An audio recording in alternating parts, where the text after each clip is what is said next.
పూరా లోకల్. నమస్తే, welcome to పూరా లోకల్. దాదాపు 5 సంవత్సరాల పాటు తెలంగాణ ఉద్యమంలో ప్రముఖ పాత్ర పోషించారు. అలాగే తెలంగాణ రాష్ట్రం ఏర్పడ్డాక ఎస్సీ కార్పొరేషన్ చైర్మన్గా కూడా పనిచేశారు. దాని తర్వాత కార్పొరేషన్ చైర్మన్గా ఎలాగూ ఉన్నాను, కానీ నా వాళ్లకు ఏం ఉపయోగం, వాళ్ళ కోసం నేను పోరాడాలి కదా అంటూ 9 సంవత్సరాల పాటు ఎస్సీ వర్గీకరణ పోరాటంలో పనిచేశారు. ఇప్పుడు ప్రస్తుతం మార్వాడి గో బ్యాక్ అనే ఉద్యమంలో కూడా ఇప్పుడు ముఖ్య పాత్ర పోషిస్తున్నారు. ఇప్పటికే మీకు అర్థమైపోయింది అనుకుంటా, వారు మరెవరో కాదు, పిడమర్తి రవి గారు. ప్రస్తుతం మనం వారితోటే ఉన్నాం. నమస్తే అన్న.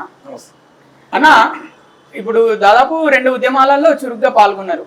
తెలంగాణ ఉద్యమం, అలాగే ఎస్సీ వర్గీకరణ ఉద్యమం. ఇప్పుడు మార్వాడి గో బ్యాక్ అనే ఉద్యమం అని అంటున్నారు. అసలు ఉద్యమం అంటే ఏంటన్న? ఉద్యమం అంటే ప్రజలకైతే ఏ సమస్యలు అయితే ఉంటాయో ఆ సమస్యని పరిష్కారం చేయడం కోసం ప్రజల తరఫున కొట్లాడటం, అదే ఉద్యమం.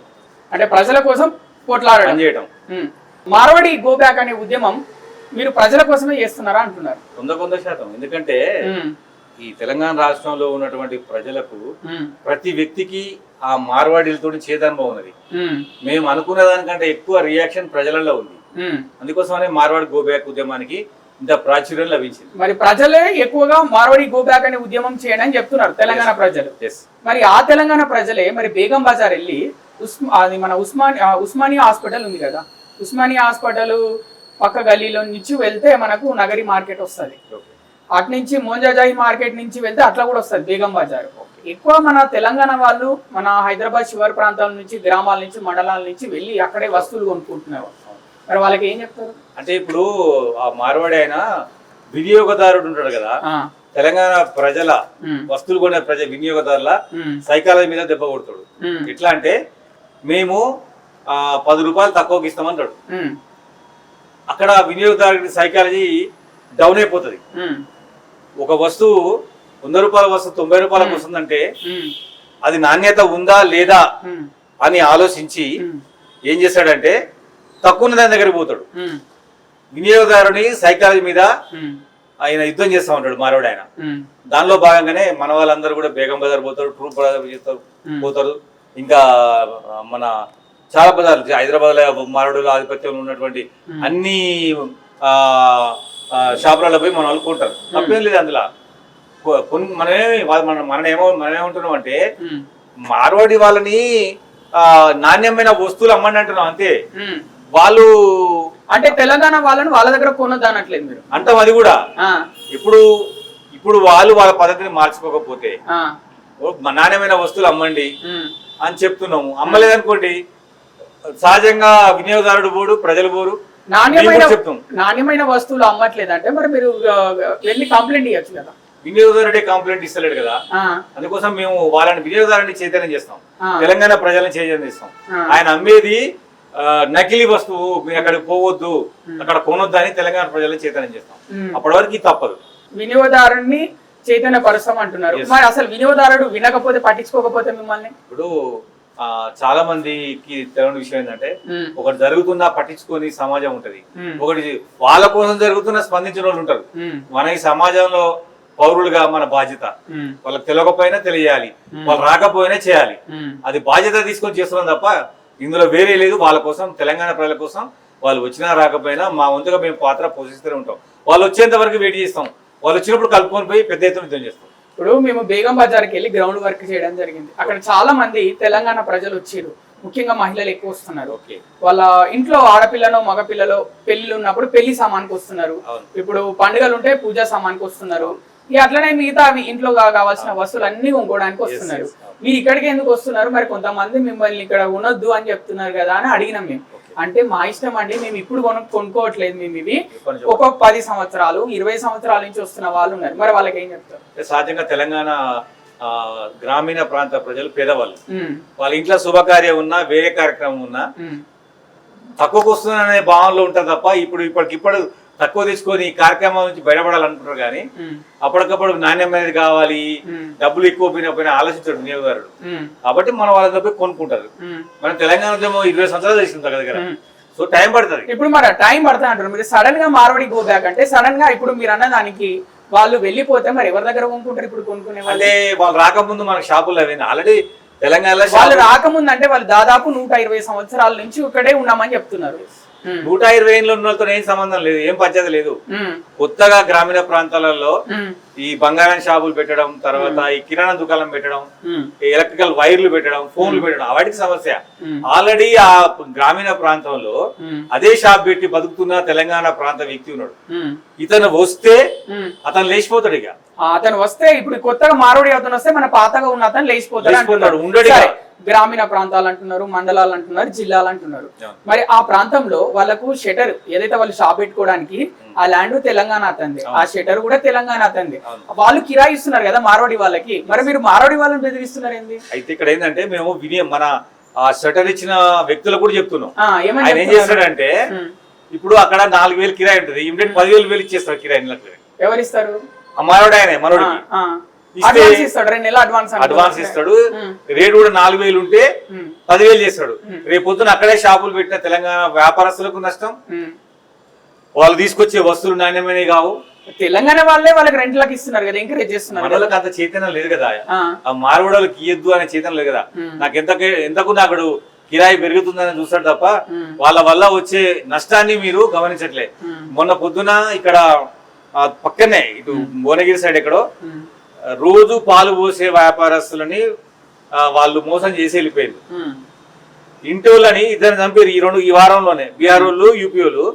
కుకట్పల్లిలో మన మౌలాలడ ఇద్దరు ఇంట్లో కిరాయి దిగిన వాళ్ళు ఒకరు, తర్వాత ఇంట్లో వంట మనిషి చేరిన వాళ్ళు. కుకట్పల్లిలో ఇక్కడ ఇద్దరు మహిళలను చంపి డబ్బులతో ఉడాయించారు.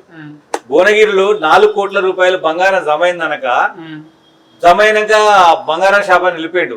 అదే విధంగా మనకు ఫిలిం నగర్ లో 20 కోట్ల రూపాయలు జమ అయినాక మాలిక్ చౌదరి అనే రాజస్థాన్ గుజరాత్ వ్యాపారి ఆ బంగారం మొత్తం తీసుకొని 20 కోట్ల రూపాయల బంగారం తీసుకొని తెలంగాణ రాష్ట్రం నుంచి ఉడాయించాడు. నేను ఏమంటున్నానంటే దొంగతనాలు, క్రైమ్, దానికి దీనికి ఉద్యమానికి సంబంధం అంటే అది స్పాట్ గా వచ్చి వస్తువులు ఎత్తుకోపోతే దొంగతనం. అక్కడనే ఉంటే అది ఆర్గనైజ్డ్ దొంగతనం. అది అట్లా అంటే మీరు చెప్పింది ఇవరి దాకా కొంతమంది ఇట్లా చంపిరు అట్లా అని చెప్తున్నారు. అక్కడ అన్ఎక్స్పెక్టెడ్ జరిగినాయి. మిగతా విషయాలు మొత్తం కూడా చాలా రోజుల పాటు ఇక్కడ తీసివేసి ప్రజలను నమ్మించి వారి వ్యాపారంలో దించి ముగ్గులో దింపి అందరు డబ్బులు కలెక్ట్ చేసుకుని పోతారు. మీరు ఈ ఉద్యమం గురించి ఎప్పటి నుంచి మాట్లాడడం మొదలు పెట్టారంటే, అంటే బయట అందరు ప్రజలు ఏమంటున్నారంటే మూడా మార్కెట్ లో ఇద్దరి మధ్య గొడవ అయింది, అది అప్పటి నుంచి తర్వాత మార్వాడి గో బ్యాక్ అంటున్నారు. మరి అంతకుముందు ఏం చేశారు మీరు? ఇప్పుడు మార్వాడి గో బ్యాక్ అనే ఉద్యమము మొండా మార్కెట్ తో సురు కాలేదు, దానికన్నా ముందు స్టార్ట్ అయింది ఇది. మరి అప్పుడు రాలేదు అంటే ఇక్కడ ఇప్పుడు ఒక ఉద్యమం మలుపు తిరుగుతుంది అంటారు కదా. మొండా మార్కెట్ కీలక సన్నివేశం అది ఉద్యమం మలుపు తిరగడానికి. అదే తప్ప ఇప్పుడు ఉద్యమం మరి ఆగిపోవాలి కదా. జరిగిన తర్వాత ఏం జరిగిన తర్వాత మొండా మార్కెట్ ఇష్యూ అయిపోయినాక ఉద్యమం ఆగాలి కదా, మరి ఆగుతలే కదా. అక్కడే స్టార్ట్ అయింది అంటున్నారు. లేదు, అంతకు ముందు స్టార్ట్ అయింది. అంతకు ముందు మరి ఎవ్వరు మాట్లాడలేదు. మాట్లాడినా ఆ దాఖలాలు ఉన్నాయా? తప్పకుండా. ఎట్లా అంటే ఎట్లా రుజువు చేస్తారా ఉన్నట్టు? అంటే మేము మామూలుగా ఆర్గనైజేషన్ పరంగా తెలంగాణ బచావ్ మూవ్మెంట్ పెట్టాలని జూలై నుంచి ప్రారంభించినాం. గొడవ ఎప్పుడైంది? ఆగస్టు 2వ తారీఖు 3వ తారీఖు అయింది. కానీ ఆ గొడవ కన్నా ముందే మేము తెలంగాణ బచావ్ మూవ్మెంట్ అనే సంఘాన్ని ఏర్పాటు చేయాలని ఆగస్టు 20వ తారీఖున ఆ గొడవ కన్నా ముందే మీరు నిశ్చయించుకున్నాం. తెలంగాణ బచావ్ మూవ్మెంట్ ఓన్లీ మార్వాడీల మీద, మిగతా రాష్ట్రాలు, మిగతా వాళ్ళ మీద, వ్యాపారాలు చేసే వాళ్ళ మీద? ప్రస్తుతానికి అయితే తెలంగాణ వనరుల పరిరక్షణ కోసం అని మార్వాడి మీదనే. మార్వాడి మీడియన్సే వ్యాపారస్తులు అంటే ఆ ఉత్తర భారతదేశంలో ఉన్నటువంటి 10 రాష్ట్రాలకు సంబంధించిన వ్యాపారస్తులు. రాజస్థాన్, గుజరాత్ కాదు, వాళ్ళు యూపీ వాళ్ళు కావచ్చు, బీహార్ వాళ్ళు కావచ్చు, ఢిల్లీ వాళ్ళు కావచ్చు, పంజాబ్, హర్యానా, మహారాష్ట్ర, వివిధ రకాలు. ఇప్పుడు మహారాష్ట్రకు సంబంధించినటువంటి నీల్ గుకటి, అదే విధంగా కేఎంఐటి లాంటి ఇంజనీరింగ్ కాలేజీలు ఉన్నాయి. పంజాబ్ సంబంధించినటువంటి రెడ్ అంబులెన్స్ లాంటి వాళ్ళు ఉన్నారు. ఇక ఒకళ్ళు కాదు, ఇడ అన్ని రాష్ట్రాలలో ఉన్నాయి. అన్ని రాష్ట్రాల్లో కాకపోతే వీళ్ళు ఏంటంటే వ్యాపారంలో గుజరాత్ రాజస్థాన్ ఎక్కువ ఉన్నారు కాబట్టి మీకు వాళ్ళకి అనిపిస్తుంది. మిగతా వాళ్ళ చరిత్ర కూడా వాళ్ళని కూడా మొత్తం బయటకు తీస్తాం. ఓకే, వాళ్ళని కూడా బయటికి తీస్తా అంటున్నారు. అంటే మెల్లిమెల్లిగా తీస్తారు. అంటే అవి ఖచ్చితంగా జరుగుతాయి, బయటకు వస్తాయి, ప్రజలే తెలియజేస్తారు మీకు. ఇది ఎక్కువ రోజులు జరగదు ఉద్యమము, ఇది పెద్దగా దీన్ని ఎవరు పట్టించుకుంటలేరు, మధ్యలోనే ఆగిపోతుంది అని చాలా మంది చెప్తున్న పరిస్థితి. వాళ్ళకేం చెప్తారు? నేను ఒకటే చెప్తున్నా వినండి, ప్రజలకు నష్టం జరిగిన నాళ్ళు ఈ ఉద్యమం జరుగుతుంది. ఇది ఇది వారంలో అయిపోయేది కాదు, నెల రోజులు అయిపోయేది కాదు. వాడు వచ్చేది వస్తా ఉంటాడు, ఆపమని వీళ్ళు ఉద్యమం చేస్తారు. వాళ్ళు ఆల్రెడీ ఉన్నారు, నాణ్యమైన వస్తువులు అమ్మమని చెప్తారు. వాళ్ళు ఎప్పటి నుంచో 100 ఏళ్ళ నుంచి వచ్చారు, పెద్ద కంపెనీ పెట్టారు. మా తెలంగాణ యువకులకు ఉద్యోగాలు ఏమంటున్నాం, అది ఇచ్చిందనగా ఉంటది. తెలంగాణ యువకులకు ఉద్యోగాలు అంటున్నారు కదా, ఇప్పుడు అంటే చాలా వరకు చూసుకుంటే ఇప్పుడు మీరు మార్వడి గో బ్యాక్ అనేది ఇది అంతా బిజినెస్ పరంగా, వ్యాపార పరంగా చాలా మంది రియల్ ఎస్టేట్ బిజినెస్లు ఉన్నాయి. అది కొన్ని వందల కోట్లు, వేల కోట్లతోటి కూడుకున్న బిజినెస్ అది. దాంట్లో మిగతా రాష్ట్రాల వాళ్ళు చాలా మంది ఇన్వాల్వ్ అయ్యి ఇక్కడ వచ్చి ఇక్కడ ల్యాండ్స్ కొనుక్కొని వాళ్ళు బిజినెస్లు చేస్తున్నారు. అలాగే సిటీ ఇప్పుడు ఈ రేంజ్ పేరు రావడానికి కారణం గచ్చిబౌలి, నానక్రామ్గూడ, ఫైనాన్షియల్ డిస్టిక్, మాదాపూర్, కొండాపూర్ వీటన్నిటిలో పెద్ద పెద్ద బిల్డింగ్స్ కడుతున్నారు. ఆ కడుతున్నప్పుడు వాటిలలో పనిచేసే వాళ్ళందరినీ బీహార్, ఉత్తరప్రదేశ్ అక్కడి నుంచి తీసుకొని వస్తున్నారు. మరి వాళ్ళ మీద ఎందుకు మీరు కాన్సన్ట్రేషన్ చేయరు? ఇదంతా అదే కదా, దాని మీదనే కదా. ఏది మరి ఎక్కువ మార్వాడి గో బ్యాక్ అంటున్నారు కానీ మరి వాళ్ళు మార్వాడినే, వీళ్ళు మార్వాడినే. మేము ఏమంటున్నాం, నువ్వు పెట్టే సంస్థలు ఇప్పుడు నిన్నగాక మొన్న సీఎం వాళ్ళు మార్వాడీలు ఎట్లయితారు? కన్స్ట్రక్షన్ లో అక్కడ చేసే వాళ్ళు వేరే రాష్ట్రాల వాళ్ళు, మిగతా సంబంధించిన వాళ్ళు. ఇప్పుడు ఉత్తర భారతదేశ రాష్ట్రాల నుంచి వచ్చే వ్యాపారస్తులు మొత్తం కూడా మనం మార్వాడి అంటాం అంతే. వాళ్ళు మనం అంటే ఉత్తర భారతదేశం నుంచి ఎవరు వచ్చినా వాళ్ళు మార్వాడి అంతే. మార్వాడి అంటే వ్యాపారస్తుడు, రియల్ ఎస్టేట్ వ్యాపారం కావచ్చు, బిల్డర్ వ్యాపారం కావచ్చు, కిరాణం కావచ్చు, సాఫ్ట్వేర్ కావచ్చు, అంటే బిల్డర్ వ్యాపారమే కదా. అంటే వాళ్ళు బాగా డబ్బులున్న వాళ్ళు వాళ్ళ మీద టార్గెట్ చేసి ఏమన్నా అంటారేమో అని ఫస్ట్ ఈ మార్వాడీల మీద లేదు. వీళ్ళు తక్కువేం కాదు, వీళ్ళు చాలా 100 కోట్లు సంపాదించుకోరు తెలంగాణ మీద. అంటే చిన్న చిన్న షాపులు పెట్టే వాళ్ళు కూడా 100 కోట్లు. మేమేమో చిన్న చిన్న షాపులు పెడితే వాళ్ళని పెట్టిన వాళ్ళు ఏమన్నట్లే కదా, ఉండండి అంటున్నాం, బతకండి అంటున్నాం, బతికి చాలంటున్నాం. కొత్త షాపులు వద్దు అంటున్నాం, అంతే మా డిమాండ్. కొత్తగా షాపులు వద్దు, ఆల్రెడీ ఉన్నారు మీరు. 100 ఏళ్ళు అంటారు, 200 ఏళ్ళు అంటారు, 30 ఏళ్ళు అంటారు, మంచిగా ఉన్నారు, ఎంజాయ్ చేసారు, కోట్ల రూపాయలు సంపాదించారు. అయినా మేము ఏమనట్లేదు, ఓకే మీకు తెలివి ఉంది, మీరు వ్యాపారం పెట్టుకున్నారు, మీరు పని చేసారు, కానీ కొత్తగా షాపులు వద్దు అంటున్నాం. కొత్తగా షాపు పెట్టుకునే వాళ్ళకి మీరు ఏమైనా లోన్లు ఇచ్చి ఎంకరేజ్ చేస్తారా? డబ్బులు ఇచ్చి వ్యాపారం పెట్టుకోమని? వాళ్ళకి ఆల్రెడీ వాళ్ళు తెచ్చుకునే డబ్బులే వాళ్ళ కుల సంఘాల దగ్గర వాళ్ళ వ్యాపార సంఘాల దగ్గర తెచ్చుకునేదే, వడ్డీ లేకుండా డబ్బులు తెచ్చుకుంటారు వాళ్ళు. ఎవరు? వాళ్ళు మార్వాడి వాళ్ళు. మీరు తెలంగాణ పీపుల్ ఎవరైతే ప్రజలు ఉన్నారో వాళ్ళు కొత్తగా షాపులు పెట్టుకుందామంటే మీ తరఫున మీరు గో బ్యాక్ మార్వాడి ఉద్యమం చేస్తున్నారు కదా, మీ తరఫున వాళ్ళకి డబ్బులు ఇచ్చో లోన్లు ఇచ్చేమన్నా మరి వాళ్ళని ఎంకరేజ్ చేస్తారు? వ్యాపార సంస్థ కాదు, మాది ఉద్యమ సంస్థ. ఉద్యమ సంస్థ. వాళ్ళందరినీ ఉద్యమంలో మిమ్మల్ని నమ్ముకొని మీ వెనకాల యువకులు వస్తారు ఉద్యమంలో, వాళ్ళకి ఏ విధంగా మీరు ఉపాధి కల్పిస్తారు ఫ్యూచర్ లో? నేపాల్లో పెద్ద ఎత్తున గొడవ జరుగుతుంది. దేనికోసం జరుగుతుంది గొడవ? నిరుద్యోగం పోవాలి, అవినీతి పోవాలని వాళ్ళు ఉద్యమం చేస్తున్నారు. దానికి ఎవరు ఏం చేస్తారు? దానికి ప్రభుత్వం చేయాలి కదా అవన్నీ. నేపాల్లో రేపు వచ్చిన కొత్త ప్రభుత్వం చేస్తారు కావచ్చు, దాని ద్వారా అక్కడ ఉన్న ఉద్యమం ఆగిపోద్ది. అట్లా ఉద్యమం ఆగిపోతా అంటున్నారు. ఉద్యమం వెనకాల కూడా కొన్ని శక్తులు ఉన్నాయి అంటున్నారు. అంటే ఇప్పుడు నేపాల్లో ఉద్యమం జరుగుతుంది, చాలా మంది యువకులు చచ్చిపోయారు, రోడ్ల మీదకి వచ్చి డైరెక్ట్ ప్రభుత్వం తరఫున కాల్చి చంపించేశారు వాళ్ళని. అంటే వీళ్ళు కొన్ని అంటే లాండ్ ఆర్డర్ ఇష్యూ లాగా కొన్ని అన్ని పగలగొట్టడం, కొంతమందిని చంపడం, కొట్టడం లాంటివి చేస్తుంటే యువకులను ఫైరింగ్ చేసి చంపేశారు. మరి వాళ్ళ పరిస్థితి ఏంటి? వాళ్ళ తల్లిదండ్రుల పరిస్థితి ఏంటి? ఒక పోరాటం జరుగుతున్నప్పుడు నష్టం జరుగుతుంది, కొన్ని ప్రాణాలు కోల్పోవాల్సి నష్టం జరుగుతుంది. అంటే మార్వాడి గో బ్యాక్ ఉద్యమంలో కూడా యువకులను రెచ్చగొట్టి ఇట్లా చచ్చిపోండి అంటున్నారు. మార్వాడి గో బ్యాక్ ఉద్యమానికి నేపాల్ ఉద్యమానికి చాలా తేడా ఉంది. ఇది జస్ట్ లైక్ తెలంగాణ మూవ్మెంట్. ఇక్కడ ఎవరిని కొట్టాము, ఎవరిని తిట్టాము, మేము వాళ్ళని నిన్న మౌలాల్లో ధర్నా పెట్టినాము. జస్ట్ లైక్ తెలంగాణ మూవ్మెంట్ అంటే తెలంగాణ ఉద్యమంలో దాదాపు ఒకసారి 1200 మంది చచ్చిపోయారు, ఒకసారి దాదాపు 300 నుంచి 400 మంది చచ్చిపోయారు, 1600 మంది వరకు చచ్చిపోయారు. నేను తెలంగాణ ఉద్యమంలో పనిచేసినప్పుడు ఒక విద్యార్థి చనిపోలేదు. మరి ఇప్పుడు 1200 మంది చచ్చిపోయారు. నేపాల్లో కాల్పులు జరిగినాయి, ఇక్కడ విద్యార్థులు, యువకులు, కొంతమంది తెలంగాణ వాదులు తెలంగాణ రాష్ట్రం కోసం ఆత్మహత్యలు చేసుకున్నారు కానీ ఎవరిని చంపలేదు. సో మేము ఎవరిని కొట్టం తిట్టాం, కేవలం కొత్త షాప్ వద్దంటున్నాం. అది ప్రభుత్వ పరంగా, చట్టపరంగా వాళ్ళకి చెప్పి చూస్తాం, ఓనర్లకు చెప్పి చూస్తాం, వాళ్ళని వద్దని రిక్వెస్ట్ చేస్తాం. మీరు కొత్త షాపులను మాత్రం పెట్టకుండా ఆపుతారు, అంతేగాని తెలంగాణ యువకులకు మాత్రం ఉపాధి లోన్లు అవన్నీ అంటే మీరు మీ తరఫున మాత్రం ఇలాంటి సహాయం చేయాలంటారు? మా తరఫున అంటే ముఖ్యమంత్రి గారు చేస్తారు, గవర్నమెంట్ ముఖ్యమంత్రి గారు ఉంది కదా. యువతకు ఉపాధి, యువతకు ఉద్యోగాలు చూపించాల్సిన బాధ్యత గవర్నమెంట్. అంటే ఇది ఉద్యోగం ఉపాధి అంటే ఇప్పుడు షాపులు పెట్టుకోవడానికి అందరికీ సహాయం చేయలేదు కదా, అందరు షాపులు అడగరు కదా. చదువుకున్న వాళ్ళకు ఉద్యోగాలు ఇవ్వమంటారు, కొంతమంది ఉపాధి కోసం అని షాపులు అడుగుతారు. అట్లాంటి వాళ్ళకు కూడా గవర్నమెంట్ షాపులు పెట్టడానికి కూడా ఉపాధి లోన్లు ఇస్తుంది. మార్వాడీలు విద్యా వైద్య రంగాల్లో లేరు కదా, రాజకీయ పరంగా కూడా లేరు కదా, విద్యా రంగంలో ఉన్నారు. విద్యారంగంలో ఉద్యోగాల కోసం పోరాడుతున్నారా? వస్తున్నారా వాళ్ళు ఉద్యోగాల కోసం? లేదు, ఉద్యోగాలకు ప్రిపేర్ అయ్యే సంస్థలు నీట్ కు కోచింగ్ పోయే విద్యార్థులు, ఇంజనీరింగ్ చదువుతున్న విద్యార్థులలో విద్యార్థులలో వాళ్ళు సంస్థలు పెట్టుకొని అక్రమంగా వసూలు చేసుకుంటూ మన మేనేజ్మెంట్ సీట్లని పెద్ద ఎత్తున డబ్బులకు అమ్ముకుంటూ మెరిట్ స్టూడెంట్స్ కూడా సీట్లు ఇవ్వట్లేదు. లైక్ కేఎంటి కాలేజీలో, కేఎంఐటి కాలేజీలో 92% వచ్చిన విద్యార్థికి సీట్ ఇవ్వకుండా తెలంగాణ వాళ్ళకి 52% వచ్చిన విద్యార్థికి సీట్ ఇచ్చి 20 లక్షల రూపాయలు తీసుకున్నాడు. అభిషేక్ 52% వచ్చిన వాళ్ళు మార్వాడిలా కాదు, మరి ఎవరు? వాళ్ళ సంస్థ మార్వాడి. సంస్థ మార్వాడి తెలంగాణలే కదా. అయితే మెరిట్ స్టూడెంట్ కి ర్యాంక్ వచ్చిన అతనికి ఇవ్వాలి. బి కేటగిరీలో అంటే అక్కడ తెలంగాణలో డబ్బున్న విద్యార్థి డబ్బు లేని విద్యార్థిని మోసం చేస్తున్న ఆ విషయంలో, సీట్ విషయంలో. ఓకే, అయితే నేనేమంటున్నంటే అక్కడ 70% రిజర్వేషన్స్ ఇవ్వాలి. ఆయన రిజర్వేషన్లు ఇవ్వడు ఏమేటి ఆయన. తర్వాత పోయిన వాళ్ళతోటి మర్యాదగా మాట్లాడు, ఇన్ని మాట్లాడుతున్నాడు, మీరు హిందీ నేర్చుకోవాలంటాడు. ఆయనకు బాగా డబ్బు, మతం, కులాహంకారం ఉంది ఆయన ఈ కేఎంఐటి కాలేజీ వాళ్ళకు. అందుకోసమనే తెలంగాణ ప్రజల నోరు కొట్టి రక్తం దాగి 20 లక్షల రూపాయల వరకు కాలేజీకి సీటు తీసుకుంటాడు.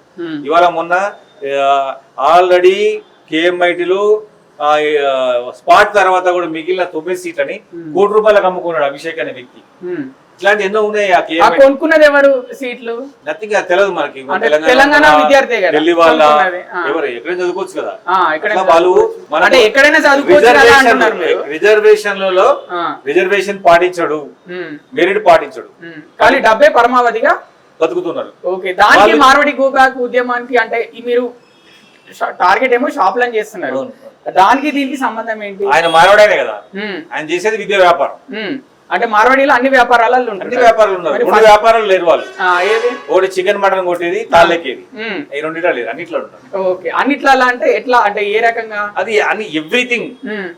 నీకు చెప్పుల షాపులు వాళ్ళే ఉంటాయి, బట్టల షాపులు వాళ్ళే ఉంటాయి, కిరాణా వాళ్ళే ఉంది, ఆయిల్ షాపులు, బియ్యం షాపులు వాళ్ళే ఉన్నాయి, బట్టల దుకాణాలు వాళ్ళే ఉన్నాయి.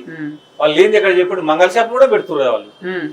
అంటే వేరే కాస్ట్ వాళ్ళు అంటే ఇప్పుడు మిగతా మైనారిటీ వాళ్ళు పెట్టట్లేదా ఇవే దుకాణాలు? అంటే మైనారిటీలకు, హిందువులకు, ఆదివాసీలకు తేడా ఉంది. ఇవి 3 సమాజాలు. ఇప్పుడు చెప్తాను, చెప్పండి. ఇవి 3 సమాజాలు.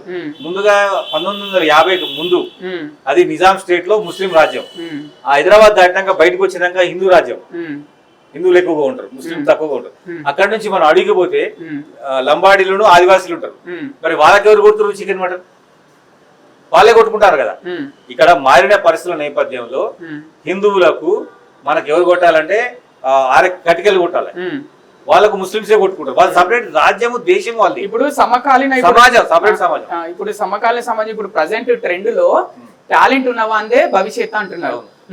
వాడు కులం, క్యాస్ట్, మతంతో సంబంధం లేదు, టాలెంట్ ఉన్నవాందే అని కొంతమంది చెప్తారు, అందరు చాలా మంది. దాని ప్రకారం వెళ్తే ఇప్పుడు మీరు చెప్పేది చాలా వరకు గో బ్యాక్ మార్వాడి అనే విషయంలో ఇప్పుడు వాళ్ళకి వాళ్ళ మార్వాడి అనే సంఘానికి సంబంధించి వాళ్ళు బిజినెస్ పెట్టుకుందామన్నా వాళ్ళకు లోన్లు ఇస్తారు, వాళ్ళు ఈఎంఐలు కట్టుకుంటారు, వడ్డీ ఎంతో కట్టుకొని వాళ్ళు బిజినెస్ సపోర్ట్ చేసుకుంటారు, వాళ్ళ దాన్ని వాళ్ళు సపోర్ట్ చేసుకుంటారు. అట్లా ప్రతి మతానికి, ప్రతి కులానికి సంబంధించి వాళ్ళది ఎస్టాబ్లిష్ అయిపోయింది. కానీ ముఖ్యంగా తెలంగాణలో అందరికీ ఉన్నాయి, సంఘాలు ఉన్నాయి, అన్ని ఉన్నాయి, అందరు సపోర్ట్ చేసుకుంటారు. కానీ ఇలా బిజినెస్ పెట్టుకుందాము అంటే ఇప్పుడు పర్టికులర్ ఒక క్లియర్ పాయింట్ మీద పోరాడినప్పుడు దానికి సపోర్ట్ చేయడానికి ఇప్పుడు యువకులు మీకు మార్వాడి గో బ్యాక్ అని ఉద్యమానికి సపోర్ట్ చేయడానికి మీ వెనకాల వస్తారు. వాళ్ళ భవిష్యత్ ఏంది అనేది ఇక్కడ ప్రశ్న. చూడండి, ఉద్యమం చేసే వాళ్ళు వ్యక్తిగత భవిష్యత్తు కోసం ఆలోచిస్తారు. ఏముండదు మాకు పెద్దగా, మేమేదో అంటే వాళ్ళ జీవితాలు పోతాయి కదా. జీవితాలు త్యాగం చేయడమే ఉద్యమకారుడు ప్రథమ లక్షణం. అంతే కదా, ప్రధానంగా ఉద్యమకారుడు ఈ సమాజం కోసం ఈ జీవితాన్ని త్యాగం చేయాలనుకున్న ఉద్యమకు రావాలి. దాని ద్వారా నేను లాభపడతాను అనుకుంటే జరిగే పని కాదు అది. అంటే మీరు ఎలాంటి లాభాపేక్ష లేకుండా నాకేం లాభం ఉంటుంది ఇంట్లో. కొంతమంది అంటున్నారు కింద కామెంట్స్ లో మీ వీడియోస్ చూసి, ఈయన వెనకాల ఎవరో ఉండి నడిపిస్తున్నారు, ఏదో ఆశతో ఉద్యమం చేస్తున్నాడు అని. ఏం లేదు, నాకు ఒకటే ఆశ, తెలంగాణ ప్రజలకు నాయకత్వం వహించాలని, అంతకు మించి వేరే ఆశ. నాయకత్వం ఏ రకంగా? రాజకీయ నాయకుడుగానా, ఉద్యమకారుడుగానే? ఉద్యమకారుడు తెలంగాణ ప్రజల సమస్యలని పరిష్కారం చేయాలి, వాళ్ళకున్న సమస్యల మీద కొట్లాడాలి, ప్రభుత్వానికి నివేదించాలి, జనాలకు తెలియపరచాలి, మీడియా ద్వారా అందరికి తెలియపరచాలి. తద్వారా చైతన్యమైన సమాజం ప్రధాన సవంతులకు వస్తారు. అప్పుడు ఉద్యమం. అంటే మీరు మైనారిటీ మిగతా వాళ్ళు ఎవరైతే వాళ్ళు కూడా కొంతమంది కటింగ్ షాపులు పెట్టుకున్నారు, పండ్లు అమ్ముతున్నారు, పూలు అమ్ముతున్నారు చాలా ప్లేస్లలో. టెంపుల్స్ ముందు. అంటే మతానికి సంబంధం లేక అమ్ముకుంటున్నారు. బిజినెస్ ఎవరికైనా వ్యాపారం, ఎవరైనా డబ్బులు సంపాదించుకోవచ్చు. ఇది భారతదేశం డెమోక్రాటిక్ కంట్రీ అంటారు, అందరు కలిసి మెలిసి ఉండాలంటారు. అంటే వాళ్ళు మీ టార్గెట్ కాదు.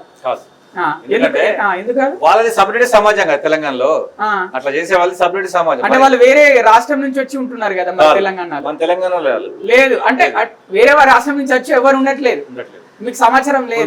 మీరు చెప్తున్న వాళ్ళందరూ కూడా తెలంగాణ వాళ్ళే. మటన్ కొట్టే వాళ్ళు, గుళ్ళకాడ పూలమ్మే వాళ్ళు మొత్తం కూడా తెలంగాణ. మిగతా మతాలకు సంబంధించిన వాళ్ళు, మిగతా మతానికి సంబంధించిన వాళ్ళని తెలంగాణ ప్రజలు వాళ్ళు. అంటే వేరే రాష్ట్రం నుంచి రాలే, వేరే దేశం నుంచి రాలే. పాజిబుల్ అది. బంగ్లాదేశ్ నుంచి ఎవరు రావట్లేదా మన తెలంగాణకి, హైదరాబాద్ కి? మరి ఏం చేస్తుండే అమిత్ షా మోడీ ఈ బండి సంజయ్కి ఏం చేతన అవుతుంది మరి ఆపాలగా రాకుండా? మీరు ఒక కొత్త విషయం చెప్తున్నారు మీరు. చెప్పండి. 24 డిసెంబర్ తర్వాత ఈ దేశంలోకి ఎవరైతే ఉన్నారో వాళ్ళందరూ కూడా దేశంలో పాస్పోర్ట్ లేకుండా, అనుమతి లేకుండా జీవించవచ్చని కేంద్ర హోంమంత్రిత్వ శాఖనే ఒక జీవో విడుదల చేసింది. మరి వచ్చిన ఆపాల్సిన పైన వాళ్ళే కదా. వాళ్ళే శరణార్థులకు రక్షణ కల్పిస్తారు, వాళ్ళే ఓటర్ కార్డు ఇస్తారు, వాళ్ళే రేషన్ కార్డు ఇస్తారు, వాళ్ళే బియ్యం ఇస్తారు, వాళ్ళే టెంట్లు వేసి వాళ్ళని బతికిస్తారు. మరి వాళ్ళని పంపాలి కదా. ట్రంప్ ఏం చేసిండు? కాళ్ళకి తాళ్ళు కట్టి అవతల వేసిండు. మరి నువ్వు వెయ్యి పని సంజయ్ అంటున్నావు కదా, వాళ్ళందరూ తీసుకుపోయి అవతల పడేసిరా, హిమాలయాల అవతల పడేసి రమ్మంటున్నా. సరే, హిమాలయాలు తీసుకుపోయి. అక్కడ ట్రంప్ అంటే ప్రభుత్వం వాళ్ళది కాబట్టి అది అలా బయట నుంచి వచ్చిన వాళ్ళు వెళ్ళిపోవాలని అక్కడ కొంతమంది ఉద్యమం చేసి ట్రంప్ వాళ్ళకి సహకరించి పంపించేసిండు. సరే, ఇక్కడ మీకు మరి ప్రభుత్వం సహకారం లేదనుకోండి, ఏం చేస్తారు? మాకు ప్రభుత్వం సహకరిస్తే బండి సంజయ్ తో కలిసి రోహింగ్యాలు అందరినీ కూడా తాళ్ళు కట్టి చేతులు కట్టి అవతలేసే దాంట్లో మేము కూడా సాయం చేస్తాం. మాకు చుట్టాలు కాదు వాళ్ళు. ఏమన్నా రోహింగ్యాలు వాడు బర్మోడు బంగ్లాదేశ్ వాడు, మాకేం సంబంధం? మేము మా దేశంలో పుట్టిన మారుడునే గోబ్యాక్ అంటారు. వాళ్ళెందుకు మేము ఉండమంటాం? మాకేం సంబంధం? అసలు నేను ఎవరు చూడలేదు ఇంతవరకు. ఎవరన్నా చూపిస్తే రమ్మను. రీసెంట్ గా టెర్రరిస్ట్ అరెస్ట్ కూడా చేసిరు. టెర్రరిస్ట్ కాదండి, రోహింగ్యాలు. అదే రోహింగ్యా టెర్రరిస్ట్. బండి సంజయ్ మాకేం తెలుసు? ఆయన కేంద్ర హోంమంత్రిత్వ శాఖ కదా, ఆయన తీసుకుపోయి పలానా కాడు ఉన్నాడు అంటే మేము అందరం పోతాం ఆయనతో. అట్లా ముఖ్యంగా ఏంటంటే మీరు ఒక పార్టీ స్టాండ్, ఇప్పుడు కాంగ్రెస్ పార్టీలో ఉన్నారు. రేపు పొద్దున మీకు షోకాజ్ నోటీస్ ఇచ్చి మిమ్మల్ని సస్పెండ్ చేస్తారు. ఊరికే ఇదే విషయం మీద మాట్లాడుతున్నారని సిద్ధమా దానికి? ఇప్పుడు నేను కాంగ్రెస్ పార్టీలో ఉన్నా, నేను మా పెద్ద మహాసముద్రంలో ఒక చిన్న నీటి బుడగ లాంటివన్నీ. అలాంటి వ్యక్తులకు వాళ్ళు షోకాజ్ నోటీసులు ఇవ్వరు. షోకాజ్ నోటీస్ ఇవ్వాలంటే ఎమ్మెల్యే ఉండాలి, చైర్మన్ ఉండాలి, లేకపోతే రాష్ట్ర కమిటీలో సభ్యుడిగా ఉండాలి. నేను సెక్రటరీ కాదు, జనరల్ సెక్రటరీ కాదు. అవేం లేవని ఈ విధంగా ప్రవర్తిస్తున్నారు. అట్లేం లేదు. ఇప్పుడు తెలంగాణ సమస్య ఉదాహరణ చెప్పానండి. 2009 నుంచి 14 వరకు తెలంగాణ రాష్ట్రంలో ఈ ఉమ్మడి ఆంధ్రప్రదేశ్ లో కాంగ్రెస్ గవర్నమెంట్ ఉన్నది, అవునా కదా? మరి 9 నుంచి 14 వరకు ఇప్పుడు మంత్రులుగా ఉన్న వాళ్ళందరూ కూడా ఉద్యమం చేసిన పొన్నం ప్రభాకర్, మదియాస్కి, శ్రీధర్ బాబు అందరూ తెలంగాణ ఉద్యమంలో ఉన్నారు. మరి ఆ గవర్నమెంట్ లో ఉండి ఎమ్మెల్యేలుగా ఉండి ఎంపీలుగా ఉన్న వాళ్ళు ఉద్యమం చేయలేదా? నేను కాంగ్రెస్ పార్టీలే ఉన్నా కదా సభ్యుడుగా. 5 రూపాయల సభ్యత నాకు ఇచ్చింది. మరి దాన్ని పెట్టుకొని అంటే మీకు కాంగ్రెస్ పార్టీలో ఎలాంటి ప్రముఖ పాత్ర లేదు, పదవి లేదు, ఏం లేదు. ఓకే, అసలు పార్టీతో సంబంధం లేదు. నాకు పార్టీతో సంబంధం ఉంది. పార్టీలో ఉన్నా, పార్టీలో ఉంటే వేరే సమస్య కోసం కొట్లాడద్దా? తెలంగాణ ప్రజలు మరి లా అండ్ ఆర్డర్ ఇష్యూ కాదా? లా అండ్ ఆర్డర్ ఇష్యూ అంటే మేము ధర్నాకు పిలిపించినామా? మీరు పచ్చి బూతులు తిరుగుతున్నారు కదా, మాట్లాడిన బూతులు అందరు విన్నారు. ఉన్నత విద్యావంతులైన ఫోన్ లో మీరు దమ్కి ఇచ్చిన వీడియోలు రిలీజ్ అయినాయి, కార్ లో పోకుంటూ. ఎంత బాధపడితే అంటే అన్ని మీరే మాట్లాడతారు. ఇప్పుడు ఒక మార్వాడి ఆయన వస్తే మా కిరాణా దుకాణం లేచిపోతాడు, వాడి జీవితమే నాశనం అవుతుంది. ఒక బంగారం షాప్ పడితే మా బంగారం షాప్ వాడు లేచిపోతాడు, ఒక బట్టల షాప్ పడితే మా బట్టల షాప్ వాడు లేచిపోతాడు, ఒక వైర్ల షాప్ పడితే మా కరెంట్ వైర్ వాడు పోతాడు. మరి ఏం చేయమంటారు చెప్పండి? ఎంత చెప్పినా వినట్లేడు. ఆ ఒక్కటి జీవితంలో మొట్టమొదటిసారిగా. తెలంగాణ యువత ఏం చేస్తున్నారు? మీరు ఇవన్నీ వాళ్ళే చేసుకుంటున్నారు అంటే యువత ఏం చేస్తుంది? తెలంగాణ యువత రెస్ట్ మోడ్ లో ఉంది. తెలంగాణ రాష్ట్రం ఎందుకు రెస్ట్ లో ఉన్నారు చెప్పండి? అంటే వాళ్ళు ఉద్యోగాల నోటిఫికేషన్ వస్తున్నాయి, చదువుతున్నారు. మొత్తం అందరూ ఉద్యోగాలు చేసుకోవాలా? తెలంగాణ యువత ఉపాధి ఉద్యోగం వాళ్ళు దానికోసం చూస్తుండ్రు. సో దీంట్లో ఉపాధి రాదు కాబట్టి వాళ్ళు రావట్లేదు. తెలంగాణ ప్రజలకు అన్యాయం జరిగిద్దని మేము వాళ్ళకు బాగా ప్రచారం చేసినాడు. తెలుసుకున్న తెలంగాణ యువత ఈ ఉద్యమాలకు వస్తుంది. ఇక్కడ ఇంకో విషయం ఏమంటున్నారు తెలుసా? మీరు కాంగ్రెస్ పార్టీలోనే ఉన్నా అని చెప్తున్నారు క్లియర్ గా. కాంగ్రెస్ పార్టీ మీ వెనకాల కాంగ్రెస్ పార్టీ ఉండి ఈ విధంగా మీతో ఒకటి డ్రామా ఆడిస్తుందని కూడా కొంతమంది కింద కామెంట్లలో పెడుతున్నారు. ఎందుకు రీజన్ కూడా చెప్తాను నేను. ఎందుకు అంటే ఇప్పుడు మన తెలంగాణ శ్యామ్ని అరెస్ట్ చేసిరు అర్ధరాత్రి 2 గంటలకి. క్రాంతిదళ్ పృథ్వీని అరెస్ట్ చేసిరు. మరి ఎందుకు పిడమర్తి రవిని అరెస్ట్ చేయలేదు? అన్నది చేసేది ఔదారు చేసేది నన్ను హౌస్ అరెస్ట్ చేసి కానీ మిమ్మల్ని పోలీస్ స్టేషన్ తీసుకెళ్ళి తిప్పలే కదా. ఉదయం 6:30కు ఔదారు చేసి మధ్యాహ్నం 3 బయటికి వెళ్ళకుండా చేసింది నన్ను. మధ్యాహ్నం 3 గంటల తర్వాత బయటకు వచ్చిన అనుమతి తీసుకొని. నేనేమి నాకేమి వాళ్ళు గవర్నమెంట్ నాకేం సుటరికం కాదు, గవర్నమెంట్ అందరి విషయాలు అట్లనే. మిమ్మల్ని ఎందుకు పోలీస్ స్టేషన్ తీసుకెళ్ళలేదు? పోలీస్ స్టేషన్ తీసుకోపోలేదు కానీ నన్ను ఔదారు చేసిండ్రు. అంటే మీ వెనకాల ప్రభుత్వమే ఉందని అంటున్నారు. అంటే మీరే ఇప్పుడు ఈ విధంగా తీసుకెళ్తే రేపు ప్రభుత్వం ఆపేస్తే ప్రభుత్వానికి మంచి పేరు వస్తుంది మీ వల్ల. ఒకవేళ గనక నా వెనకాల రేవంత్ రెడ్డి గారు ఉంటే, నా వెనకాల కాంగ్రెస్ పార్టీ ఉంటే, నా వెనకాల ప్రభుత్వం ఉంటే 1 month లో మాడదాడి ఉద్యమాన్ని పీక్ లో తీసుకుపోతా, తెలంగాణలో ఒక మార్వడం రాకుండా చేస్తా. సంభవిస్తే ఇప్పుడు మార్వాడి గో బ్యాక్ అందరు కలిసికట్టుగా ఉద్యమం చేస్తున్నారా మీరు? కలిసి ఉంటారు. మరి క్రాంతిదళ పృథ్వీ గారు అలాగే మీరు కలిసి ఒకే స్టేజ్ మీద ఎందుకు కనిపించారు? మొన్న ఒక్కసారి కనిపించలేదు. ఇక్కడ నుంచి జరిగే వాటి అన్నిట్లో మేము కలిసి పనిచేస్తాం. మాకు వాళ్ళ మధ్య ఏం లేదు. వాళ్ళు ఉద్యమకారుడు, తెలంగాణ సమాజం కోసం ఆలోచించే వాళ్ళు. మేము వాళ్ళు అందరం కలిసి ఒక వేదిక మీద లేకపోయినా మా అందరి అభిప్రాయాలు ఒకటే, మేము మా అందరి నినాదం అదే. మేము వేరు వేరు దారిలోకి వచ్చినా మా అంతిమ లక్ష్యం మార్వాడి గోబ్యాకే. మీ అంతిమ లక్ష్యం మార్వాడి గోబ్యాక్ అంటారు. త్వరలో కలిసి పని చేయబోతున్నారు మీరు, పృథ్వీ గారు, అందరూ. ఓకే, పార్టీ స్టాండ్లు ఇవన్నీ పక్కన పెట్టేసి. పార్టీ స్టాండ్ కి సంబంధం లేదు. అంటే ఇప్పుడు పృథ్వీ గారేమో రేవంత్ రెడ్డి గారు సరిగా పాలన చేయట్లేదని ఫుల్ టార్గెట్ చేసి మాట్లాడుతున్నారు. అంటే టార్గెట్ మీన్స్ అంటే ఆయన అభిప్రాయం చెప్తున్నారు. మీరేమో రేవంత్ రెడ్డి గారి నాయకత్వంలో అదే పార్టీలో ఉన్నారు. ఎట్లా చూస్తారు మరి ఆ వ్యాఖ్యలు? ఇప్పుడు నేనేమంటున్నానంటే రేవంత్ రెడ్డి గారు పృథ్వీ గారు క్లాస్మేట్స్, ఫ్రెండ్స్. సో పృథ్వీ గారికి వారి మధ్య ఎంత విభేదాలు ఉండవని అనుకుంటున్నా. అంటే ఆయన కావాలనే ఊరికే అంటే లేదు. పృథ్వీ ఏంటంటే పొలిటికల్ లీడరు, తర్వాత ఉద్యమకారుడు, తెలంగాణ ప్రజల పక్షాన నిలబడే వ్యక్తి, కరప్టెడ్ కాదు, స్ట్రైట్ ఫార్వర్డ్. ఆయన తెలంగాణ ప్రజల కోసం మాట్లాడదాం అనుకుంటాడు. కానీ నేను వారికి విజ్ఞప్తి ఏంటంటే ఈ ఉద్యమానికి రేవంత్ రెడ్డి గారికి లింక్ పెట్టొద్దు. మనం రేవంత్ రెడ్డి గారు దీనికి వ్యతిరేకం కాదు, అనుకూలం కాదు.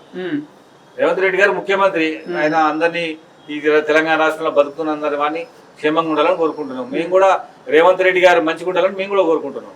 అంటే మీరు ఇది ఉద్యమకారులు చెప్తున్నారా, రాజకీయ నాయకుడు చెప్తున్నారా? నేను రాజకీయ నాయకుడు చెప్తున్నా. రేవంత్ రెడ్డి గారు బాగా చేస్తున్నారు కాబట్టి రేవంత్ రెడ్డి గారికి మేము ఈ ఉద్యమ తీవ్రత తెలిసినాక ఖచ్చితంగా మమ్మల్ని పిలిచి మార్వాడికి మాకు మధ్య చర్చలు పెట్టించి ఇక నుండి తెలంగాణ రాష్ట్రంలో మార్వాడులను రానియకుండా కొత్త ఉద్యోగాలు, అందులో వాళ్ళు పెట్టే కంపెనీలో ఉద్యోగాలు ఇచ్చేటట్టుగా, వాళ్ళు మంచి నాణ్యమైన వస్తువులు అమ్మేటట్టుగా, జిఎస్టీ కట్టేటట్టుగా, రసీదులు ఇచ్చేటట్టుగా చేస్తారని నేను అనుకుంటాను. ఎందుకంటే ఈ మిగతా రాష్ట్రాలతో పోలిస్తే తెలంగాణ రాష్ట్రం చాలా మంచిగా పరిపాలన కొనసాగుతుంది కాబట్టి ఖచ్చితంగా గోబ్యాక్ ఉద్యమకారులని మార్వాడీలు అందరినీ కూర్చోబెట్టి చర్చ చేసి ఈ సమస్యను పరిష్కారం ముఖ్యమంత్రిగా చేస్తానని భావిస్తాను. రేపు కాంగ్రెస్ పార్టీ క్రమశిక్షణ కమిటీ నుంచి మీకు ఒక లెటర్ వస్తుంది అనుకోండి, నువ్వు ఇక మన పార్టీలో సభ్యుడిగా కొనసాగాలి అంటే ఉద్యమాన్ని ఆపేసేయమని, అప్పుడు ఏం చేస్తారు?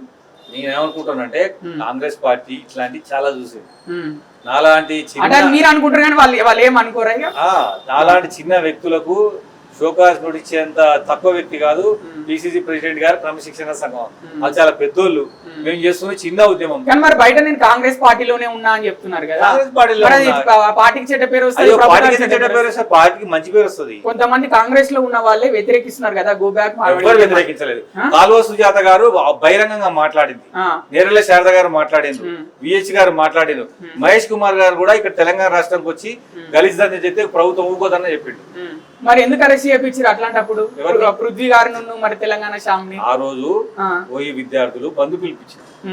వీళ్ళు ఏమైనా బయటికి పోయి ఎక్కడైనా అలజడి చేస్తున్నారేమో దానికి ప్రభుత్వం ముందస్తుగా అందరినీ అదుపులో తీసుకుంది. అంటే అలజడి సృష్టిస్తారని అన్నారు కదా, మరి మీరు కూడా అలజడి సృష్టిస్తున్నారు కదా. అందుకోసం మీకేమో ప్రభుత్వం సపోర్ట్ ఉంది, తెలంగాణ శ్యామ్ కి అలాగే పృథ్వీ గారికి అంటే తెలంగాణ ప్రభుత్వం సపోర్ట్ లేదు. ప్రభుత్వం నాకు సపోర్ట్ ఉంటే 10 రోజుల క్రితం సమస్య పరిష్కారం చేసి. మీరేమో బూతులు తిట్టచ్చు, ఫోన్లల్లా పోయి డైరెక్ట్ షాప్ దగ్గర ఉండి మాట్లాడచ్చు. బూతులు తిడితే కూడా కేసు ఉంటుందా? బూతులు తిడితే కూడా కేసు ఉంటుందా? తిడితే కేసు ఉంటుందా? అంటే మీ మీద కేసులు అయినాయా? వచ్చాడు కేసులు. ఎన్ని కేసులు అయినాయి? అంటే ఆ తెలంగాణ ఉద్యమంలో 180 దాకా అయినాయి. ఈ ఉద్యమంలో 2 అయినాయి. 2 కేసులు దేని గురించి అయినాయి? ధర్నా చేసినాను. ఎక్కడ ఏరియాలో ధర్నా చేసిరు? మౌలాలి.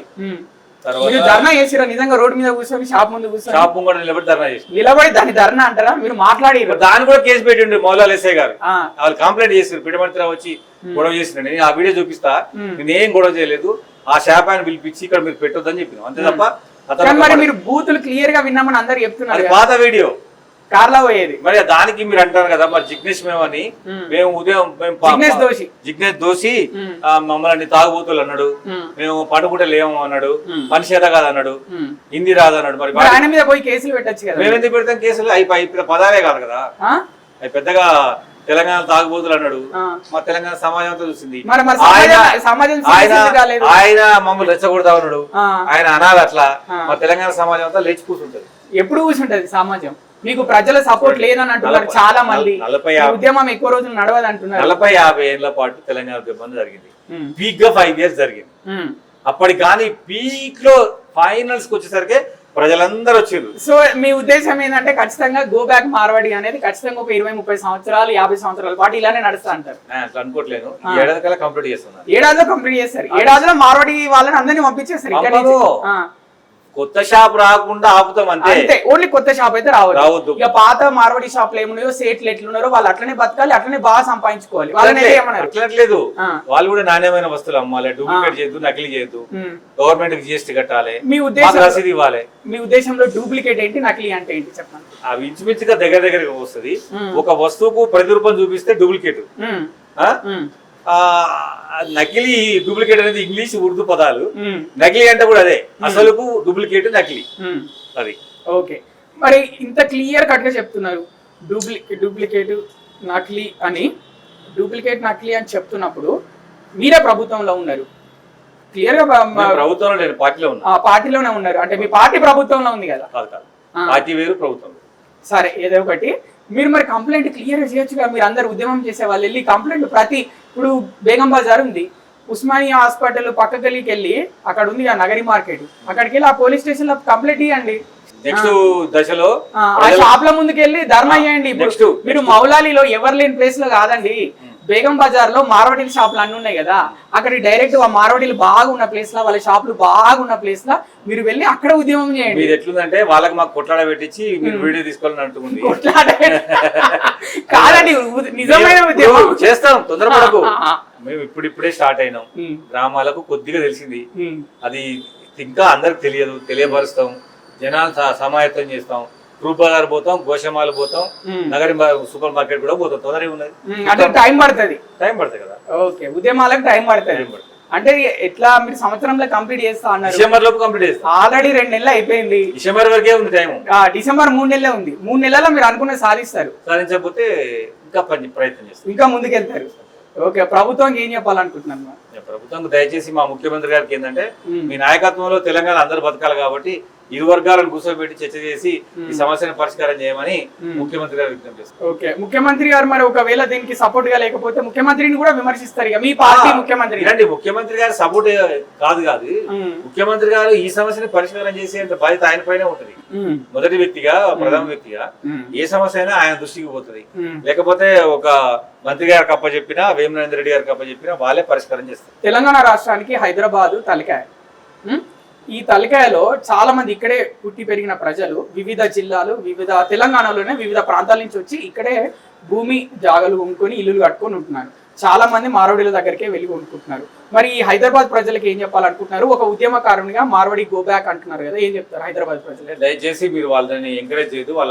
వాళ్ళు అమ్మేటి మంచి కావు, నాణ్యమైన అమ్మరు. వాళ్ళ దగ్గరికి వెళ్ళొద్దు. తెలంగాణ వ్యాపారాలను ఎంకరేజ్ చేయాలి. మార్వాడి వ్యాపారాలు, తెలంగాణ వ్యాపారుల షాపులు ఎక్కడెక్కడ పెద్ద ఎత్తున పెద్ద మొత్తంలో అందరూ ఉన్నాయి. హైదరాబాద్ మొత్తం ఉన్నాయి. అంటే వాళ్ళ సెలెక్టెడ్ గా ఒక లిస్ట్ రెడీ చేసి తెలంగాణ ప్రజలకు ఇస్తే వాళ్ళు ఇక్కడికే వెళ్ళండి అని మీరు ఫ్యూచర్ ఒక లిస్ట్ తయారు చేయండి. తెలంగాణ షాపులు ఉన్నాయి కదా, లిస్ట్ తయారు చేస్తే వాళ్ళు వెళ్తారు. అంటే పర్ఫెక్ట్ ఉద్యమం ప్రకారం మీరు వెళ్దాం అనుకుంటే, అంటే సడన్ గా వచ్చి ఉద్యమం చేస్తున్నాం అంటే జనాలు అయోమయ పరిస్థితులు ఉన్నారు. ఇన్ని రోజులు అలవాటు పడిన వాళ్ళు ఎక్కడ ఇప్పుడు సడన్ గా మీరు వచ్చి కొనుక్కోవద్దంటే మరి ఎవరి దగ్గర కొనుక్కోవాలి? వైశాస్ ఆల్రెడీ పెద్ద ఎత్తున కిరాణం పెట్టుకుని ఉన్నారు. పద్మశాల బట్టల షాప్ మన వైశ్యాసు అన్న సోదరులు ఓన్లీ కిరాణాల బట్టల షాపుల్లోనే ఉన్నారు, మిగతా వ్యాపారాలు చేయట్లేదా? వాళ్ళు ఉన్నారు, ఎక్కువ శాతం కిరాణం ఉంటారు. 10% అన్నిట్లో ఉన్నారు. వాళ్ళు కూడా అప్గ్రేడ్ అవ్వాలనుకుంటారు. అవుతారు. వాళ్ళ దగ్గర ప్యూర్ సామాన్లు దొరుకుతాయి. వాళ్ళు ఎక్కడి నుంచి చేస్తారు ఆ ప్యూర్ సామాను? వాళ్ళే తయారు చేసుకుంటారు కదా. అవునా? ఎక్కడ ఏ ఏరియాలో తయారు చేసుకుంటారు? బెల్లం తెచ్చిన అనుకోండి, కంపెనీల కాడ తెచ్చుకుంటారు, బెల్లం కంపెనీ కాడ తెచ్చుకుంటారు, షుగర్ కంపెనీ కాడ, ఆయిల్ కంపెనీ కాడ తెచ్చుకుంటారు. ఇవన్నీ మన గ్రామాలకు వెళ్ళి తెచ్చుకుంటారు. మన సోదరుల దగ్గరనే వస్తున్నాయి. మరి మిగతా వస్తువులు కావాలంటే ఎక్కడి నుంచి తెచ్చుకుంటారు వాళ్ళు? మిగతా వస్తువులు అంటే ఏ రాష్ట్రం కిరాణా షాప్ లో దొరికే ప్రతి వస్తువులు మన వైశ్య సోదరులు ఏవైతే ఉన్నాయో కిరాణా షాప్ లో దొరికే ప్రతి వస్తువులు వాళ్ళే తయారు చేస్తారా? లేదు, వీళ్ళు మధ్యవర్తి ఉంటే మ్యానుఫాక్చరింగ్ యూనిట్ కానీ తెచ్చుకుంటారు. అవన్నీ ఎక్కడెక్కడ నుంచో ఆంధ్రాలు ఉంటాయి, వాటిని స్వాగతిస్తారు. సౌత్ ఇండియా ఎట్లయినా స్వాగతిస్తాం కదా. అంటే సడన్ గా ఒకటి ఏంటంటే ప్రతి ఒక్కరు తెలియకుండానే ఒక బిజినెస్ నడుపుతున్నప్పుడు దాంట్లో ఒక వస్తువు తెలియకుండా మిగతా వాళ్ళ దగ్గర నుంచి, మిగతా మతం కులం వాళ్ళ దగ్గర నుంచి కూడా వస్తుంటాయి సామాన్లు. వాటిని ఆపినాం అనుకోండి, ఇక్కడ వీళ్ళ బిజినెస్ పాడైపోతుంది. ఆపట్లేం కదా మేము, ఆపట్లేదు. వచ్చిన సామాన్లు నాణ్యంగా ఉండాలంటున్నాం అంతే. ఇప్పుడు పాత మార్వాడీలను మేము వెళ్ళిపోమనట్లేదు, కొత్త మార్వాడీలు రావద్దు అంటున్నాం అంటే. ఈ రెండు డిమాండ్. మూడో డిమాండ్ తెలంగాణ యువకులకు ఉద్యోగాలు ఏమంటారు. మారడి వల్ల తెలంగాణ ఉద్యోగుల అంటే తెలంగాణ ప్రజలకు ఉద్యోగాలు ఎక్కువ వస్తాయని ఎక్స్పెక్ట్ చేస్తున్నారా? ఉద్యోగం కూడా ఇవ్వరు వాళ్ళు. సమస్య ఏంటంటే వాళ్ళు అసలు తెలంగాణ యువకుల ఉద్యోగాలకి మారడి వాళ్ళకి సంబంధం ఏంటి? నాకు సంబంధం లేదు. ఇప్పుడు గవర్నమెంట్ దగ్గర పెద్ద పెద్ద కంపెనీలు ఒప్పందం చేసుకుంటాయి. గవర్నమెంట్ సబ్సిడీ ఇస్తుంది, గవర్నమెంట్ ల్యాండ్ ఇస్తుంది, సింగిల్ విండో ద్వారా వాళ్ళకి అన్ని అనుమతులు ఇస్తుంది. దానికి ప్రతిగా ఆ కంపెనీ వాళ్ళు ఈ ప్రాంతంలో ఉన్న నిరుద్యోగులకు అవకాశాలు ఇస్తామంటారు. మేము కూడా అట్లే చెప్తున్నాం. మీరేమన్నా 10 ఉద్యోగాలు ఉంటే మా వాళ్ళకి ఒక 4-5 ఉద్యోగాలు ఇవ్వండి, 9 ఉద్యోగాలు ఇవ్వండి అంటున్నాం మీకు పెట్టిన కంపెనీలలో. ఇక్కడ అంటే నేను ఇలా అంటే చెప్పడానికి ఒకటి రీజన్ ఏంటంటే, మీరు ఉద్యమం చేస్తున్నారు. తెలంగాణ ఉద్యమంలో ఒక నిజాయితీ కనిపించింది. ఏంటి అంటే తెలంగాణలో నీళ్లు, నిధులు, నియామకాలు లేవు అని ఆ ఉద్యమం జరిగింది. తర్వాత ఎస్సీ వర్గీకరణ ఉద్యమంలో మీరు కూడా 9 సంవత్సరాలు వేసారు. దాంట్లో కూడా ఎన్నో కులాలు ఉన్నాయి. 1-2 కులాల వాళ్ళే ఎక్కువ ఆధిపత్యం కొనసాగిస్తున్నారు, మిగతా కులాలకు దక్కట్లేదు ఆ ఫలాలు అని ఆ ఉద్యమం కొనసాగించారు. వాటిలో తేట తెల్లంగా ఒక తెల్లటి నీళ్ళలాగా క్లియర్ గా ఉంది. కానీ మార్వాడి గో బ్యాక్ అనే ఉద్యమంలో క్లియర్ పాయింట్స్ అనేటివి చూసుకుంటే దానికి సపోర్ట్ చేసే వ్యక్తులు కానీ, వెనకాల నిల్చునే దళం కానీ కనిపించట్లేదు అని చాలా మంది అంటున్నారు. అంటే ఇప్పుడు నందిని సిద్ధారెడ్డి గారు మాట్లాడిండ్రు, గవర్నమెంట్ లో ఉన్న కాళ సుజాత గారు మాట్లాడిండ్రు, హరగోపాల్ గారు మాట్లాడిండ్రు, ప్రజా సంఘాలు మాట్లాడుతున్నాయి. కానీ టైం పడుతుంది. అందరూ ప్రజా సంఘాలు, నాయకులు, పదవిలో ఉన్న చైర్మన్లు మాట్లాడుతున్నారు, కానీ ప్రజలు ఎక్కడ ఉన్నారని అడుగుతున్నారు చాలా మంది. ప్రజలు తెలంగాణ ఉద్యమంకి వెనకాల ప్రజలు నడిచారు, గొడవలు చేశారు, నిల్చొని పరిగెత్తారు. ఎస్సీ వర్గీకరణ కూడా సభలు పెడితే బస్సులు వేసుకుని వచ్చారు, స్వచ్ఛందంగా వచ్చారు. అన్నం తినకుండా, మధ్యాహ్నం లంచ్ చేయకుండా, భోజనాలు చేయకుండా ఎస్సీ వర్గీకరణ కోరడానికి ఎంతో మంది సోదరులు వచ్చారు. మరి దీనికోసం ఏం జరుగుతుంది? ఉద్యమం వ్యాపారస్తుల ఉద్యమం. దీనికి రారంటారు ఎక్కువ జనాలు. వ్యాపారస్తులు మొదటిగా ఉంటారు. మార్వాడీలతోటి చేదనుభవం ఉన్నటువంటి ప్రజలు నిరంతరం మాకు టచ్ లో ఉన్నారు. పలానా కాడ ఇట్లా జరిగింది, మాకు ఇట్లా జరిగింది, ఆయనకి ఇట్లా జరిగింది, పలానా కాడ వాడు ల్యాండ్ మమ్మల్ని కబ్జా చేసిండు, పలానా కాడ మమ్మల్ని కొట్టించిండు, మమ్మల్ని కాడ 200 గదాలు గుంజుకున్నాడు, పలానా కాడ బంగారం తీసుకుపోయిండు, ఒక అమ్మాయి ఇల్లు తీసుకుంటే ఆ ఇంట్లో వీళ్ళందరినీ ఏకం చేస్తారా? మరి ఒక వేదిక మీద అక్టోబర్ 30 తారీఖు పెద్ద ఎత్తున భారీ బహిరంగ వీళ్ళందరినీ తీసుకొస్తారా? ఎవరికైతే అన్యాయం వాళ్ళందరూ కూడా వచ్చి ఓపెన్ గా మైక్ లో మాట్లాడి చెప్పిస్తారు కదా. ఓకే, అంటే మీరు రానున్న రోజుల్లో కార్యాచరణ ఇదే, అన్యాయం జరిగిన వాళ్ళకి వేదిక మీదకి వచ్చి చెప్పించడం. ఓకే, అలాగే కొత్త షాపులు పెట్టనీయకపోవడం, అంతే. ఇవే రెండు, అంతే. ఇంకేం కొత్త షాప్ పెట్టొద్దు. పెట్టిన షాపులలో నాణ్యమైన వస్తువులు అమ్మాలి, జిఎస్టీ కట్టాలి, ఎవరైతే వినియోగదారుడికి బిల్లులు ఇవ్వాలి. మూడోది ఆ కంపెనీలో పెట్టిన కంపెనీలో మాకు ఉద్యోగాలు ఇవ్వాలి. ఓకే, ఒకటి బిల్లు కావాలి అంతే. అంటే వాళ్ళు జిఎస్టీ కట్టాలి. జిఎస్టీ కట్టకపోతే అది మామూలుగా చట్టం ప్రకారం చూసుకుంటారు. ఇట్లా చేస్తారు వీళ్ళని, గవర్నమెంట్ చూసుకుంటది. ఉద్యోగాలు ఇవ్వమని మా రిక్వెస్ట్. 2 మీరు రావద్దని మా డిమాండ్. ధన్యవాదాలన్నా, థ్యాంక్ యూ సో మచ్. మీ విలువైన సమయం మా పూరా లోకల్ ఛానల్ కి కేటాయించి తెలంగాణ ఉద్యమం ఏ విధంగా అయితే సక్సెస్ అయిందో, అలాగే ఎస్సీ వర్గీకరణ ఉద్యమం ఎలా సక్సెస్ అయిందో, ఈ ఉద్యమం కూడా మీరు కోరుకున్నట్లు, దాంట్లో మీకు ప్రజల సపోర్టు మీరు కోరుకున్నట్లు ఉంటుంది అని మేము అనుకుంటున్నాం. థ్యాంక్స్ అన్న, ధన్యవాదాలు.